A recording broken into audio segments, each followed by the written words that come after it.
we are getting a taste of how the offseason moves are panning out. Jon Heyman manning the inside corner. Good morning. And first on this list, I'm a Nats fan, so this hurts, is Mackenzie Gore. We knew it would be amazing, but it's been a flawless transition to Texas. Yeah, he's been terrific. 2.75 ERA, 0.86 whip. He's been really awesome. It's one of the two trades I want to highlight here. Gore obviously came over, and the Nats got four very young guys, including Gavin Fine, who's going to be a good shortstop, but he's years away. The other guy is Edward Cabrera, and he is, wow, is he needed by the Cubs right now. Unfortunately, Kate Horton out for the year. Cabrera's been fantastic, has not given up a run yet, so that was a great trade by the Cubs, and they beat the Giants, the Mets, the Yankees. Everybody was after this guy, but the Marlins obviously did pretty well in the trade as well because they got Owen Casey, who's off to a great start, hitting over 300 with 2 home runs already. But you realize the need for Cabrera even more now. Toronto has many needs. They're dealing with injuries galore, and we watched Dylan Cease against the Dodgers. D-Row walked in the next day, said his stuff is absolutely electric. What do they hope for this rotation? Because those two, him and Gausman, have been the mainstays. Yeah, I mean, they've got two guys doing great. Gausman's really been the best pitcher in the league to this point, but Dylan Cease has been outstanding. Leads in strikeouts, that's no surprise. Great stuff. Leads in starts. There are a few guys with 3 starts, but he's led in starts 3 times before. So this was an absolute need that they needed to do. $210 million for 7 years. We're going to talk about a lot of under-the-radar guys. This is one guy who's not really under the radar. And he's been fantastic. They've had 4 starting pitchers on the injured list already, and Max Scherzer's got a little bit of an issue. He thinks he's going to be okay, but you've got 4 injured already.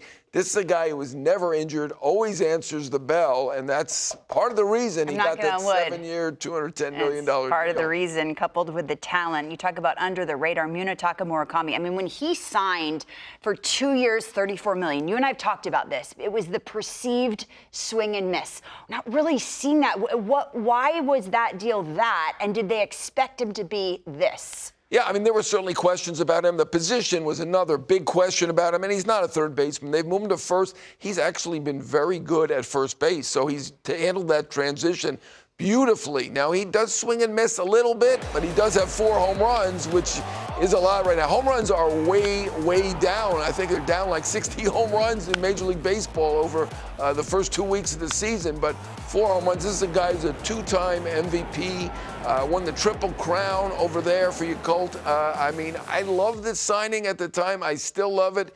He is swinging and missing a bit, but, you know, to have a first baseman who's solid with this kind of power. $34 million, I still love this signing a lot. The White Sox have some pieces. Will be interesting when they put it all together. I'm loving this next one, Ryan O'Hearn, and we saw it when he went to Pittsburgh because they added so many pieces. We thought, this is interesting.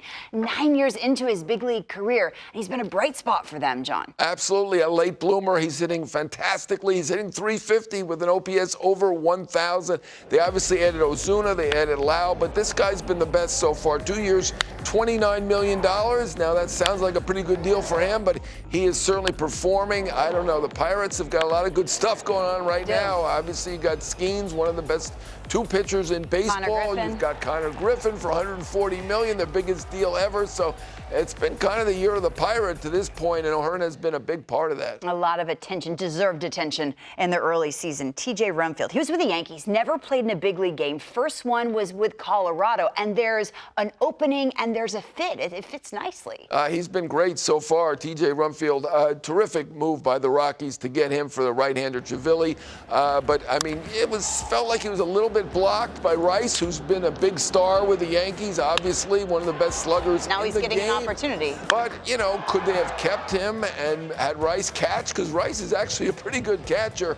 I don't know. I mean, I don't want to second-guess this, but this guy looks like a good move for the Rockies. They identified him and made an excellent trade to get him. Last one on the list. Robert said it. I see you, Mauricio Dubon goes to Atlanta. And we were talking about this when Ha-Seong Kim comes back. What happens? Where do they go? It's been a nice addition. Right. I mean, Kim should be the shortstop. He's making $20 million. I think that's probably a fait accompli there. But Mauricio Dubon is a great player, one of the best utility guys in the league. He has played a little left field. Obviously, he can play third base. He can play all over the diamond. He's been hitting outstanding, .333 to this point, OPS over 900.